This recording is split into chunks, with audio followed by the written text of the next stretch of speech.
Welcome back to this next video in which we are discussing the Renin-Angiotensin-Aldosterone system and the antidiuretic hormone system. So in the previous video we studied the big picture of how these two systems operate, and what we want to move on to in this video is a discussion of 4 diseases which represent problems with the functioning of these systems. However, before we do move on to discuss those diseases, I just want to summarize one last time the way in which these two systems operate, just so that we're absolutely crystal clear about them before we move on to discuss the clinical correlates. So, the Renin-Angiotensin-Aldosterone system first. It's all about controlling blood volume, and the end hormone is aldosterone.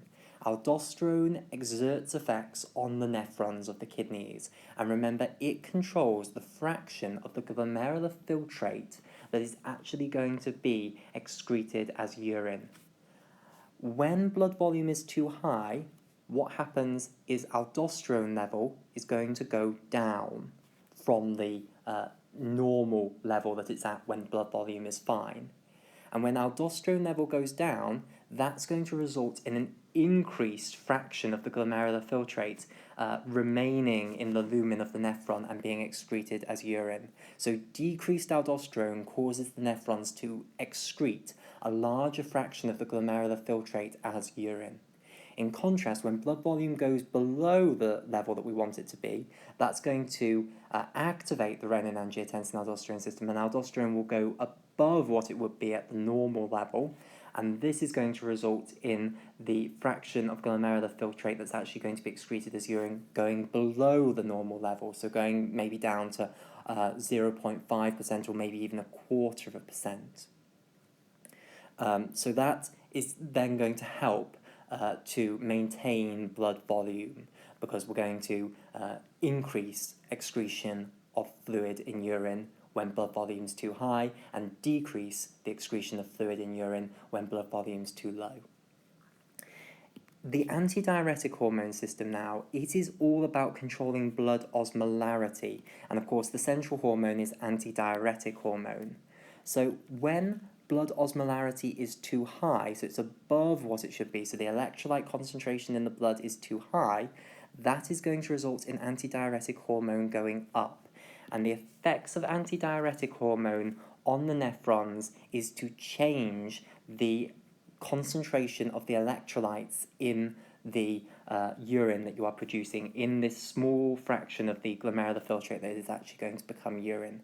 So when antidiuretic hormone goes up, because osmolarity is too high, you're going to have a higher concentration of electrolytes in that urine that you're producing, and that means that you're going to this is going to help get rid of electrolytes and bring the osmolarity in the blood hopefully down. So antidiuretic hormone, the big effect that it has on the nephrons is to change the concentration of the electrolytes that are in the urine that is being excreted, and when it goes up, it increases the concentration of electrolytes in the urine, and when it goes down, it decreases the concentration of the electrolytes in the urine. Remember, in the previous video, I warned those of you who do know something about the microscopic mechanisms by which aldosterone and antidiuretic hormone affect the nephrons, that it is confusing and difficult to understand how the microscopic mechanisms actually overall produce this big picture, but I promise you this big picture is correct. It is a good model to be using for how these two systems operate. But it is difficult when you actually learn the microscopic mechanisms, because those of you who do know something about the microscopic mechanisms will know that actually it seems as though it's the exact opposite of what I've told you, that aldosterone is all to do with changing the electrolyte concentration in the urine, and that antidiuretic hormone is all to do with water. But overall, the big picture is that antidiuretic hormone is all about changing the osmolarity of the electrolytes in the urine, and aldosterone is all about changing the volume of urine that you're producing. Okay, so that was what happens if osmolarity goes too high. If osmolarity goes too low, that's going to result in decreased antidiuretic hormone secretion below the basal level, and decreased antidiuretic hormone will signal for the nephrons to decrease the concentration of the electrolytes in the urine, so the concentration of electrolytes in the urine will go down if antidiuretic hormone is at a low level, below what it would be at the basal level. Okay, so that's a summary then of the two systems. Let's now move on then to the clinical correlates. So we'll go over here to discuss the clinical correlates. So, as I said at the beginning of the video, we want to discuss 4 different diseases. We want to discuss Addison's disease, we want to discuss Conn syndrome, we want to discuss SIADH, and we want to finally discuss diabetes insipidus. So we're going to begin with Addison's disease and Conn syndrome, which both represent problems with the Renin-Angiotensin-Aldosterone system. So we're going to begin with Addison's disease. So, Addison's disease is a problem with the zona glomerulosa of the adrenal gland. It's a problem with the adrenal gland. Actually, to extend that, it's not just a problem with the zona glomerulosa, it's also actually a problem with the zona fasciculata. So remember, if we go back, it has copied it. So we have these 3 layers of the adrenal cortex. Zona glomerulosa was the one with cells that produce aldosterone. Remember, the second one was zona fasciculata, which produces cortisol, the major glucocorticoid of the human body. And then the bottom one was zona reticularis, which produces androgens in both boys and girls. Now, in Addison's disease, something goes horribly wrong with the outer 2 layers of the adrenal cortex, the zona glomerulosa and the zona reticularis. And consequently, aldosterone and cortisol are not secreted in the correct amounts from these 2 layers of the adrenal cortex. So Addison's disease is a deficiency of aldosterone and also cortisol. So in Addison's disease, aldosterone is going to be too low, and also cortisol is going to be too low. Now, cortisol is a fascinating hormone, and it being too low causes many things, but we're not going to focus on the things that are a result of cortisol being too low. We're going to focus on the things that are a result of aldosterone being too low in Addison's disease, since that's the system that we've just studied. And aldosterone being too low is responsible for some of the major effects of Addison's disease. Now, before we do work out what's going to happen if aldosterone is too low, if we've got an aldosterone deficiency, let me say just a little bit about what sort of things can actually cause Addison's disease. So what sort of things can actually stop the 2 outer layers of the adrenal glands from being able to produce the hormones correctly? Well, ideas about what can cause Addison's disease is that we think at the moment there are potentially autoimmune diseases that destroy or damage these 2 layers and therefore can result in them not functioning properly. We also think that potentially vascular problems, maybe if the blood supply to these layers becomes interrupted for a certain amount of time, then they can end up dying, and that could also be responsible for some cases of Addison's disease. So we overall think that most cases of Addison's disease, though, are related to an autoimmune attack of these cells of these 2 layers, the zona glomerulosa and the zona fasciculata. So, in Addison's disease, then, to summarise what we've said so far, something happens, we think probably an autoimmune disease in most cases, that results in problems with the outer 2 layers of the adrenal cortex, and you consequently become deficient in cortisol and aldosterone. We're not going to be interested in the effects of becoming deficient in cortisol, we're going to look at the effects of being deficient in aldosterone. So, let's go back to the Renin-Angiotensin-Aldosterone system. So remember, the Renin-Angiotensin-Aldosterone system has a normal basal level of activity. When blood volume is at the normal level, what should be happening is you should have a certain amount of aldosterone in the blood. This is active to a certain amount, a basal level, and you have this basal level of aldosterone that maintains the normal fraction of glomerular filtrate becoming urine.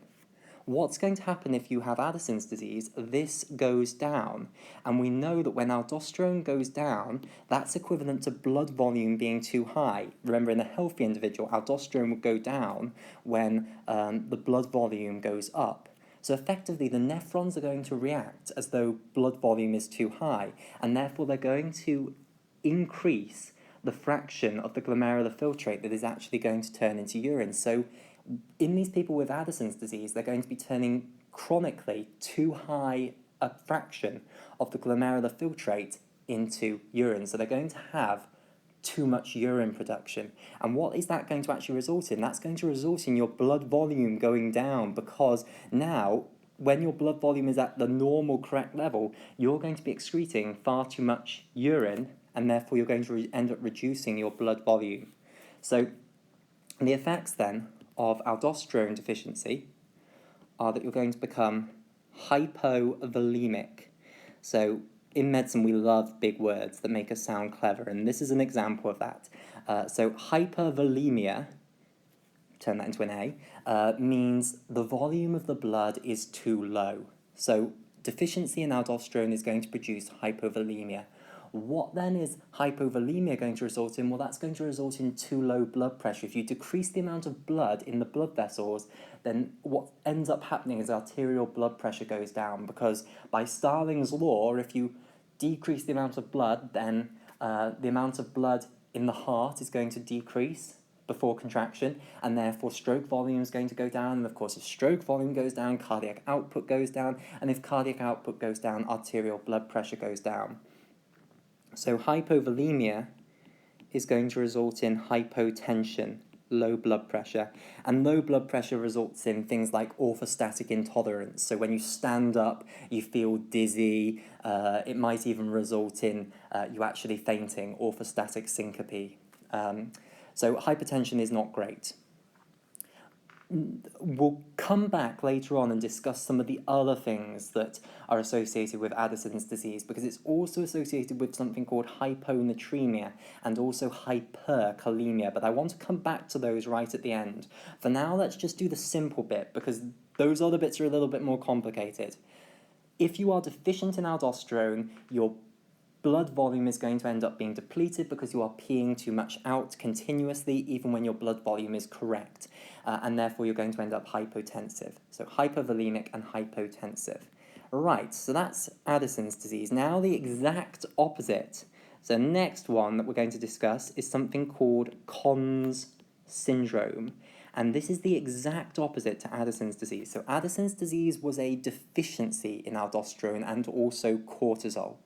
Conn syndrome is too much aldosterone. So in Conn syndrome, what happens is you get an adenoma, a benign tumour generally. It's very, very rare that it would ever be a malignant tumour, i.e. cancer. But you get a benign tumour of the zona glomerulosa cells. So you get an overgrowth of zona glomerulosa cells, a tumour of zona glomerulosa cells. And as I say, this is a benign tumour. It's not malignant, which means it doesn't invade and destroy the surrounding tissue the way cancer does, and it doesn't metastasize. So here, this is called an adenoma. And adeno just means glandular tissue. Oma means tumour, so it's a tumour of glandular tissue. So in Conn's syndrome, you get an adenoma of zona glomerulosa cells, and this adenoma, these cells secrete loads of aldosterone and therefore result in aldosterone being chronically too high. What is that going to result in? Well, that means that even when blood volume is perfectly normal, the aldosterone level is going to be far too high, and that is the equivalent scenario to blood volume being too low, because remember, when blood volume goes too low in the healthy system, aldosterone should go up because the system should be activated. And therefore, this increased aldosterone level is going to act on the nephrons, and it's going to reduce the fraction of the glomerular filtrate that is actually being turned into urine. Therefore, you're going to produce chronically too little urine, and what that's going to result in is the exact opposite of Addison's disease. So now, blood volume is going to be too high because you're conserving too much water and producing too little volume of urine. So the word for that is hypervolemia.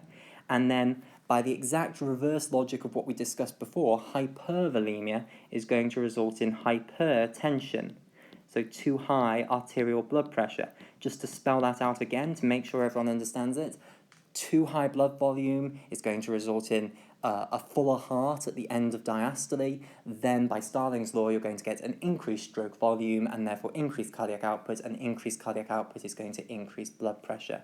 So in Conn syndrome, you're going to get hypertension rather than hypotension, as it was the case in Addison's disease. Now, there is something that I need to further discuss in Conn syndrome. Well, actually, there's two things that I further need to discuss in Conn syndrome. Conn syndrome is also associated with hypokalemia, but that's complicated, and we'll come back to that at the end when we discuss why Addison's is associated with hyperkalemia. The simpler thing that I want to discuss is there's also a piece of terminology called primary hyperaldosteronism, and I want to tell you how primary hyperaldosteronism and Conn syndrome relate to one another. So primary spelling it incorrectly, aldosteronism. So hyper means too much, aldosteronism means aldosterone, so too much aldosterone. Primary means that you've got too high aldosterone level in your blood, and it's because the adrenal gland is misfunctioning and secreting too much aldosterone, rather than secondary hyperaldosteronism, which would be where you've got too much aldosterone in your blood, but it's not because the adrenal glands is doing something wrong, it's because something else is over-activating the adrenal glands to release too much aldosterone. So you might have too much angiotensin II. That would be something that would cause secondary hyperaldosteronism. And that sort of happens in things like heart failure and renal failure and things like that. So Conn syndrome and primary hyperaldosteronism, they are often used interchangeably. However, they are not quite the same thing. Conn syndrome is a form of primary hyperaldosteronism, the major form of primary hyperaldosteronism, but there are other forms of primary hyperaldosteronism. So Conn syndrome is primary hyperaldosteronism, which is resultant because of an adenoma of the zona glomerulosa cells. However, you can also have primary hyperaldosteronism that is not related to an adenoma of the zona glomerulosa cells. Instead, you can just get hyperplasia of the zona glomerulosa cells, which means that it just overgrows. So the zona glomerulosa can become too thick. That is known as hyperplasia, and that can result in too high basal level of aldosterone secretion as well, and therefore primary hyperaldosteronism. But that is not referred to as Conn syndrome. So, to summarize, primary hyperaldosteronism means too much aldosterone and therefore hypovolemia and hypertension because the zona glomerulosa is over-secreting it. The majority of cases of primary hyperaldosteronism are due to Conn syndrome, where you have an adenoma of the zona glomerulosa, a benign tumour of the zona glomerulosa cells. The minority of cases, some cases, and I think it's about 80% are Conn syndrome, and the other 20% are due to this other thing, which is where the zona glomerulosa just hyperplasias, it becomes too thick, and this is known as hyperplasia, and then you end up with too much aldosterone secretion, but you don't actually have an adrenal adenoma. So Conn syndrome is primary hyperaldosteronism due to an adrenal adenoma, and it's the main form of primary hyperaldosteronism. But there is also this other form to be aware of. So be aware that this is used often synonymously with Conn syndrome, but actually it's a broader term than Conn syndrome. And in actual fact, we're really talking about primary hyperaldosteronism rather than Conn syndrome. So the actual title here should have been primary hyperaldosteronism, and then I should have put Conn syndrome as an example. But because this is the cooler name, I put that one first. Okay, so that's too much aldosterone. And as I say, we'll come back and discuss the more complicated parts of Addison's disease and Conn syndrome, which is the messing up of the potassium later on. Let's firstly now discuss the problems with the antidiuretic hormone system. So, next one I want to discuss, and we'll get another colour, is SIADH, and this is extremely important. Syndrome of Inappropriate ADH is what it stands for. So I'll say that again. S is syndrome of I is inappropriate, and then ADH is obviously ADH. So it's the syndrome of inappropriate ADH. And you can add, if you want, to the end of that name, secretion. So the syndrome of inappropriate ADH secretion, SIADH. And I think of all these diseases that we are going to discuss, this is the one that you see the most commonly. I have only met, in my entire time of doing clinical medicine, one person with Addison's disease and one person with Conn syndrome. I have met a lot of people with the diagnosis of SIADH. And the final diagnosis that we're about to go on to, diabetes insipidus, I don't think I've ever met anyone who actually has diabetes insipidus. So they're all reasonably rare, but of them all, SIADH is the most common. And they're not so rare that you'll never see them, but they are substantial. They're not common diseases. Okay, so SIADH then, syndrome of inappropriate ADH secretion. What happens in this case? Well, you end up with too high level of ADH secretion. And we'll talk about the reasons that you can end up with too high ADH secretion in a moment. Let's firstly work out what this is going to cause. So you have a too high basal level of ADH secretion. So remember what ADH does. It acts on the nephron and changes the amount of electrolytes in the urine. And remember, high levels of ADH are going to increase the concentrations of the electrolytes in the urine, and low levels of ADH are going to decrease the concentration of the electrolytes in the urine. So if we've got a too high basal level of ADH, we're going to end up with very concentrated electrolytes in the urine that we're producing. And what this is going to result in is the body losing its electrolytes, basically. We're not going to have enough electrolytes. We're going to lose our electrolytes.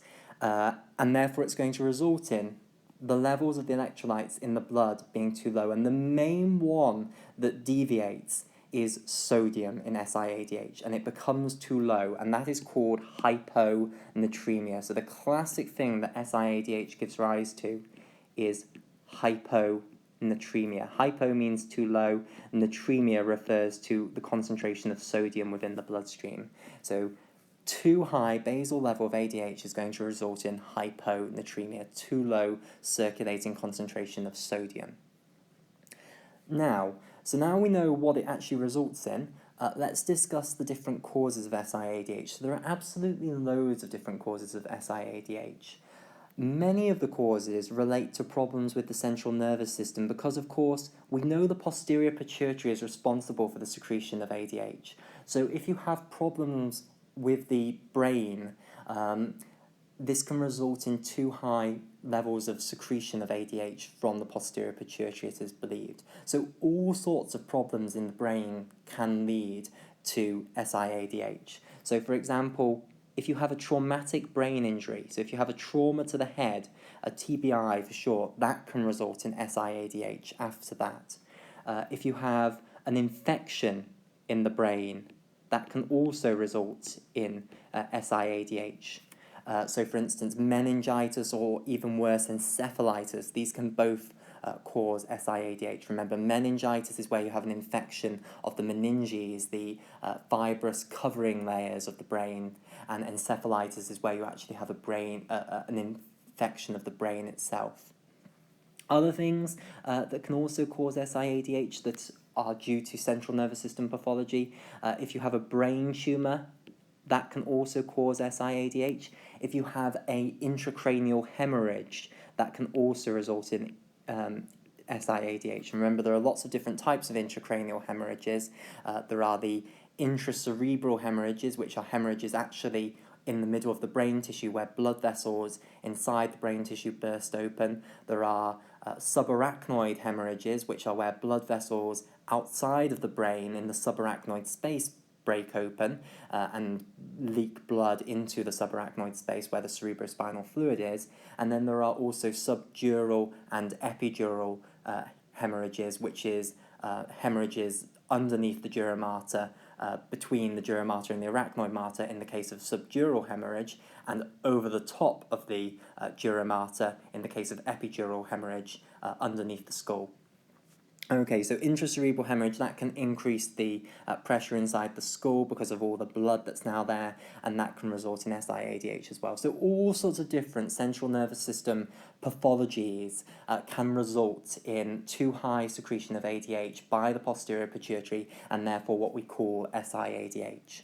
Now, it's not just central nervous system pathology, however, that can result in SIADH. Lung pathology can also result in SIADH. And the reason for this is that there are special types of cells in the lungs known as neuroendocrine cells. So just a little off the side over here, I'll get a different colour. So we need to discuss something called neuroendocrine cells. So the name gives it away. Endocrine means releasing a hormone that is an internal hormone. So releasing something that's going to be secreted into the blood, an internal hormone. Neuro means that it is under the control of nerves. So these are cells that release hormones in response to nervous stimulation. And there are actually cells of this neuroendocrine type distributed all over the body. So in many different tissues of the body you have neuroendocrine cells, including in the lungs. And you actually have these present in the epithelium that lines the respiratory tracts. So the trachea, the bronchi, the bronchioles, these are the respiratory tracts. And the epithelium that lines them, most of those cells are, of course, columnar ciliated cells that are producing mucus and then wafting that mucus upwards as part of the mucociliary escalator. But there are also cells amongst the normal type of cell that have this neuroendocrine phenotype. And we don't really know what they are doing there in the lungs. What we do know is that under some pathological situations, they can start secreting antidiuretic hormone. And this is how pathology involving the lung can result in SIADH. So, what sort of pathologies affecting the lung can do this? Well, the classic example is something called small cell lung cancer, which I'll abbreviate down to SCLC for short. Small cell lung cancer is a tumour that is believed to actually arise from these neuroendocrine cells. So remember, there are lots of different types of lung cancer. So just to tell you briefly about the classification of lung cancer. LC is for lung cancer. We split it into two major types, small cell lung cancer and then non-small cell lung cancer. And of these two types, non-small cell lung cancer is the more common. 75% of lung tumours lung cancers are non-small cell lung cancer, whilst only 25% are small cell lung cancer. Underneath the category of non-small cell lung cancer, there are then three further categories, which are adenocarcinoma, which I'll just abbreviate to AC, squamous cell carcinoma, which I'll abbreviate to SCC, and then large cell lung cancer, LCLC for short. Adenocarcinoma is the most common. 40% of all lung cancers are adenocarcinoma, and then followed by squamous cell carcinoma, which is 25%, and the remaining 10% there are large cell lung cancer, which is the least common. So you can see that together this adds up to 100%. So those are the four different forms of lung cancer, and they all arise from different types of cells. Squamous cell carcinoma is the one that is classically associated with smoking. Small cell lung cancer and large cell lung cancer are also associated with smoking. Adenocarcinoma is the one that, if you have someone who's never smoked and they've got lung cancer, they're most likely to have adenocarcinoma. And the way you can remember that is, it's I don't know how I got it, as in I don't know how I got it. So adenocarcinoma is the one that can occur in non-smokers. The others are associated with smoking. So, importantly, small cell lung cancer is believed to arise from these neuroendocrine cells, and therefore it can actually result in a tumour of cells that are able to secrete antidiuretic hormone, and therefore they can produce SIADH. And this is an example of a paraneoplastic syndrome. So that's another nice big word, so I'll write that down. So neoplastic refers to the cancer process. Neoplastic transformation is the transformation of a normal cell turning into a cancerous cell. Paraneoplastic syndromes are diseases that arise alongside cancer. So they're a collection of very, very strange diseases, and there are a vast number of different paraneoplastic syndromes. And they are diseases that arise alongside having cancer, and they are caused generally by the cancer secreting something that then causes bizarre effects, or the cancer triggering an autoimmune attack that then triggers loads of bizarre effects. So they are the cancer causing a bizarre disease by either triggering an autoimmune attack or by secreting something strange. And this is an example of a paraneoplastic syndrome, a classic example of a paraneoplastic syndrome, where you have a small cell lung cancer that is secreting ADH, and therefore you end up with this SIADH, you end up hyponatremic because you have this cancer. Okay, so small cell lung cancer is a classic example of a cause of SIADH from the lung, but actually other lung pathologies can result in SIADH. So pneumonia, which is infection of the lung tissue, that can also end up triggering off the neuroendocrine cells to release too much ADH temporarily, and therefore you can get transient SIADH as well. Finally, I'd just like to mention some more causes of SIADH. Certain drugs, for reasons that we do not understand, can trigger SIADH. And the two massive categories of commonly prescribed drugs that can trigger SIADH are the SSRIs, the selective serotonin reuptake inhibitors, which are used as antidepressants. They're the first-line antidepressants because they're the best tolerated ones. They're very, very safe drugs. However, a very rare side effect of SSRIs is that they can trigger SIADH. So examples of SSRIs are things like Prozac. That's by far and away the most famous example. Its proper name is fluoxetine, so I'll just put that there. So e.g. fluoxetine. But there are loads of other examples such as citalopram, escitalopram, sertraline, paroxetine, etc. Another big, highly used category of drugs that can cause SIADH, and we don't understand why, is the PPIs, the proton pump inhibitors. These are used to treat the symptoms of gastroesophageal reflux. They reduce the acidity of the stomach secretions, and therefore if you're suffering from gastroesophageal reflux, they reduce the amount of symptoms that you get, because if you're refluxing less acidic fluid, you're going to get less pain. They're also used to treat things like gastritis by reducing the stomach acidity and giving the stomach a chance to heal. Okay, so PPIs, a major example being omeprazole or lansoprazole or pantoprazole or esomeprazole. So these are, again, very, very commonly prescribed drugs. Even more commonly prescribed than the SSRIs, because if someone's being put on lots of medications, we often put them on a PPI as well to protect their stomach from the effects of the medications. In particular, if someone's taking long-term non-steroidals such as aspirin, naproxen, ibuprofen, indomethacin, diclofenac, these can all cause problems with the stomach. They can trigger gastritis, they can increase the acidity of stomach secretions, and therefore to combat this effect, people will often be put on PPIs. So loads of people are taking PPIs. And again, SIADH is a very rare side effect of it, but when you've got so many people on PPIs, it is something that you may well see, PPI-induced SIADH, and we don't know the mechanism by which it happens. So, to summarise then, SIADH, it's syndrome of inappropriate ADH. It's where ADH is too high, and it's going to result in reduction in the concentration of the electrolytes, and the major one that is significant is sodium going down, hyponatremia.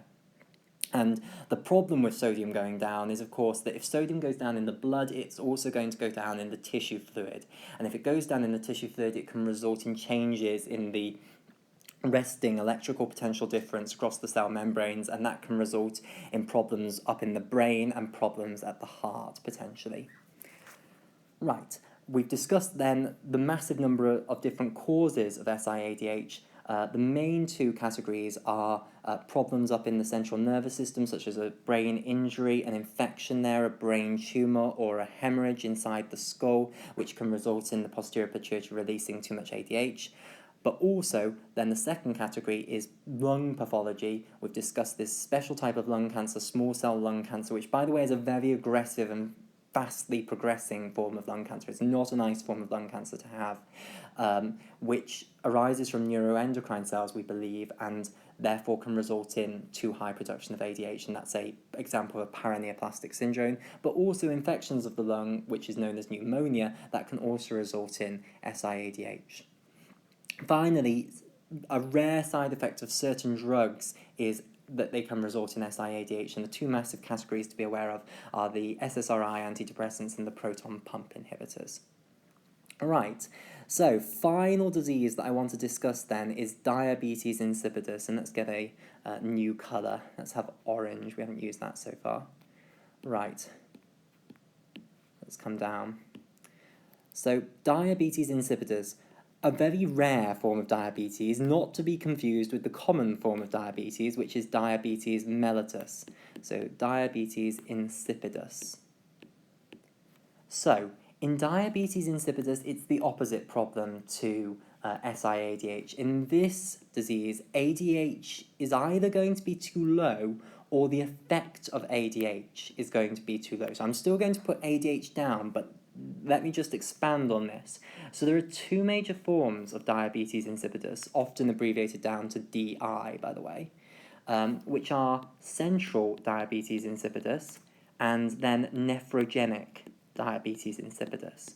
In central diabetes insipidus, it's a problem with the central nervous system. It's a problem with the posterior pituitary. The posterior pituitary is not secreting enough ADH. So in central diabetes insipidus, you genuinely do have too low levels of circulating ADH.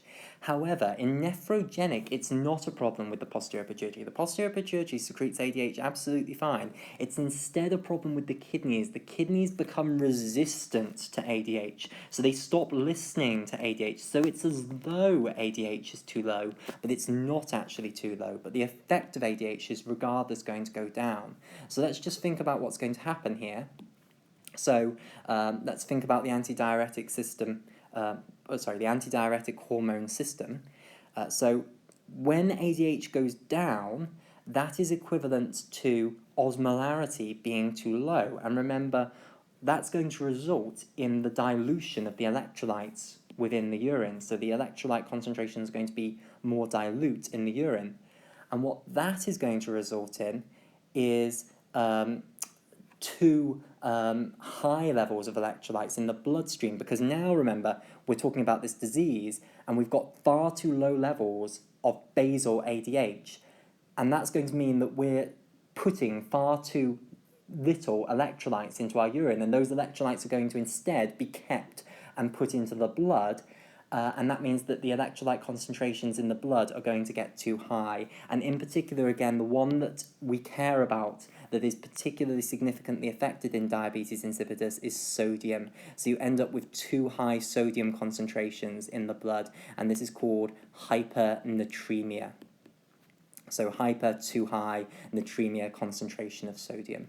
So there we are. That is SIADH and diabetes insipidus, which are the two diseases of the ADH system. I'm going to leave those behind now, and we're going to go back to Addison's disease and Conn syndrome, because there's a few more complicated details that I want to discuss about these two, which are disorders of the Renin-Angiotensin-Aldosterone System. So firstly, let's go back to Addison's disease. So remember, Addison's disease was a deficiency of aldosterone and cortisol, something wrong with the two outer layers of the adrenal cortex, and that results in you excreting a too high fraction of the glomerular filtrate as urine, and therefore becoming hypovolemic and hypotensive. Now, blood volume, therefore, is going to end up going down in this hypovolemia. We've just discussed that. And, of course, that's going to result in the kidneys activating the renin-angiotensin system hugely. So renin will still be released. Remember, there's no problem with the first part of the renin-angiotensin system. It's a problem with the final part, the aldosterone. So the rest of it's going to be activated. In fact, it's going to be overactivated because blood volume is so low. So blood volume being low is going to result in more renin being released, therefore you're going to have high angiotensin 1 and high angiotensin 2, but then low aldosterone because of the problem with the adrenal cortex.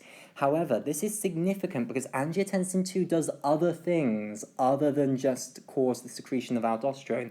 And one of the key things to understand is that angiotensin 2 has an effect on the brain, and it goes up to the brain and it makes you feel thirsty. And this makes sense because angiotensin 2 is going to go up when blood volume is too low. At least in the healthy human, that's when it should go up. And if blood volume is too low, the way of correcting that is you need to drink. You need to drink fluid to bring your blood volume up. So it makes sense for angiotensin 2 to go up to the brain and make you thirsty. So this is what's going to happen in Addison's disease. They're going to end up thirsty because angiotensin 2 is going to be high because their blood volume is low. And therefore they're going to end up drinking lots of water. What that is then going to produce is dilution of the electrolytes because they're drinking water. And therefore, one of the things that also happens classically in Addison's syndrome is hyponatremia because they're trying to continuously correct their hypovolemia by drinking water, which is what angiotensin 2 is telling their brains to do. And this is going to result in too low sodium concentration and dilution of the electrolytes.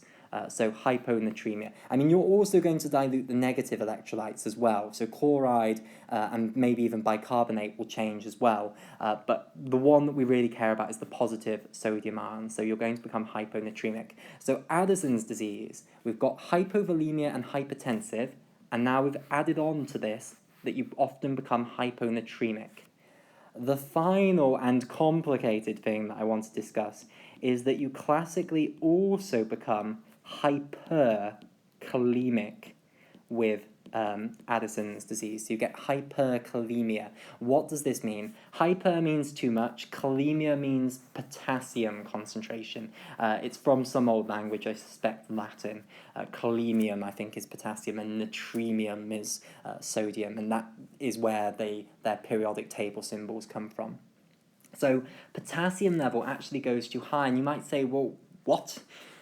You've just said that sodium's going too low because you're diluting the electrolytes by drinking too much, so surely potassium should go too low as well. But the reason that potassium ends up going too high is because of something that I haven't told you yet about the Renin-Angiotensin-Aldosterone system. A complicated little truth that you have to understand in order to understand the pathology, but which doesn't really make nice sense. But remember, the body doesn't have to make sense. The body probably was not designed, of course, maybe intelligent design happened, we don't know, but it probably wasn't designed, and instead it evolved. And evolution is not about creating a perfect system. Evolution is about what works, survives, and then is still around to be studied and seen.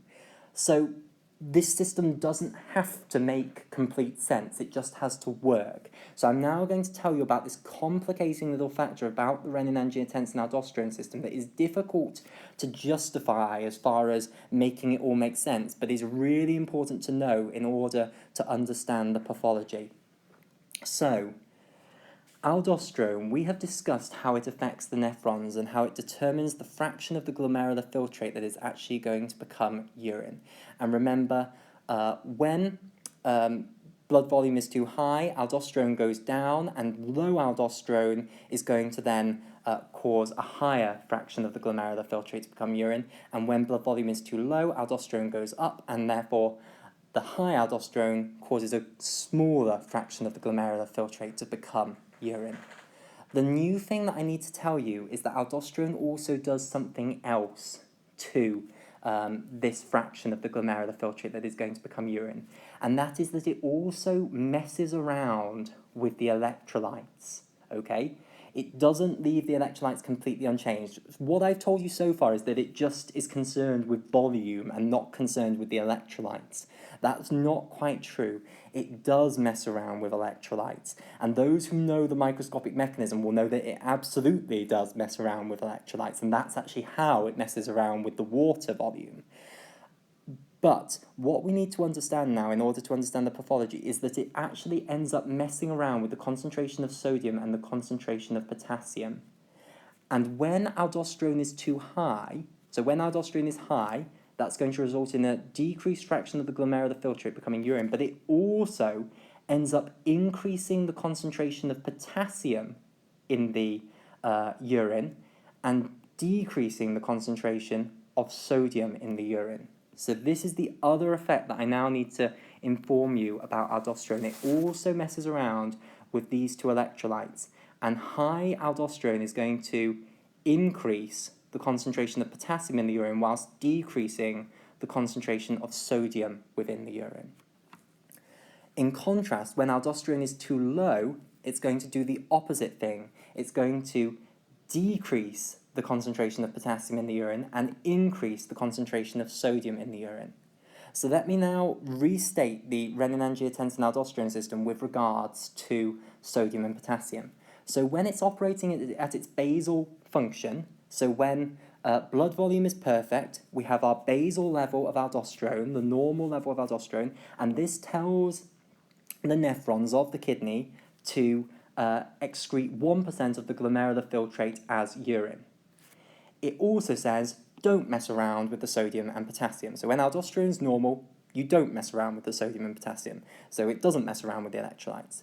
However, when aldosterone goes up, which is the consequence of blood volume going too low, not only does it tell the nephrons to decrease the fraction of glomerular filtrate that's actually going to become urine to keep water, so to retain fluid, but it also messes around with the electrolytes.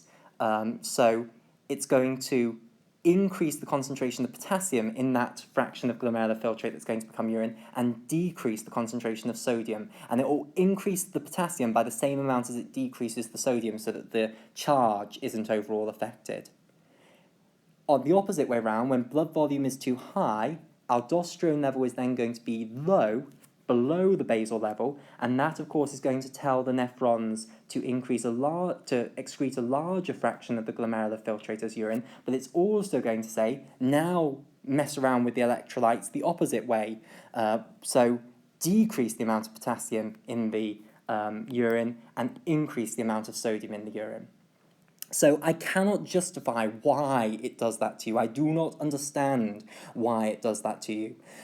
But what I do know is it does do that, and it becomes significant with regards to the pathology, which is why we need to know that there is also this other effect of aldosterone on the concentration of sodium and potassium in the fraction of the glomerular filtrate that is going to become urine. So let's now think about Addison's disease and Conn syndrome. So Addison's disease, we have a deficiency in aldosterone. The basal aldosterone is too low. And we've discussed that when aldosterone is too low, what that is going to do is it's going to mean that the fraction of the glomerular filtrate that is excreted is far too high, but it's also going to result in the amount of potassium in the urine being reduced and the amount of sodium in the urine being increased. And that means we're going to excrete too little potassium, and we're going to retain too much potassium, and therefore potassium in the blood is going to become too high, which is why you become hyperkalemic. In addition, the fact that we're excreting too much sodium in the urine is also going to help justify why you become hyponatremic in Addison's disease. So that's going to add to the hyponatremia. It's going to make that even worse.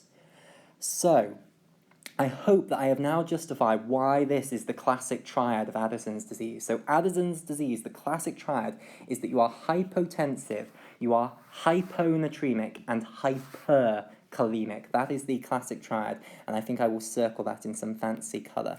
So what about aquamarine? So this is the classic triad of Addison's disease. Okay, so to strengthen our understanding, let's now go to Conn's syndrome, or as I should probably refer to it, primary hyperaldosteronism, so that we're including the broader disease where we also have hyperplasia of the zona glomerulosa. So in primary hyperaldosteronism, basal aldosterone is far too high.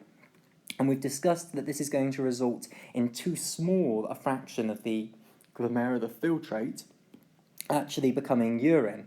And therefore we're going to become hypervolemic and hypertensive. But now also think of the effect of aldosterone on the electrolytes. Too high aldosterone is going to lead to increased potassium excretion. So the concentration of potassium in that urine is going to be increased by the too high aldosterone, and decreased sodium in the urine. And that means that we're going to lose potassium, and therefore we're overall going to become hypokalemic. So in primary hyperaldosteronism, you become hypokalemic, the opposite to what you get in Addison's disease. So this is the classic syndrome for primary hyperaldosteronism: hypertension and hypokalemic. And in fact, if you have a patient who has chronic hypertension and hypokalemia, that is primary hyperaldosteronism until proven otherwise. Okay, so just to go over that again, because it is complicated. So the Renin-Angiotensin-Aldosterone system has this other effect. Apart from just changing the fraction of the glomerular filtrate that actually becomes urine, it also can alter the sodium and potassium concentrations in the urine. So when aldosterone is at its basal level, of course, you'll have the basal fraction of the glomerular filtrate being excreted as urine, which is approximately 1%, and you won't be messing around with the electrolytes. But when aldosterone goes too high, you decrease the glomerular filtrate fraction that is actually going to be excreted as urine, and you mess around with the electrolytes. And in particular, you raise the potassium concentration and decrease the sodium concentration.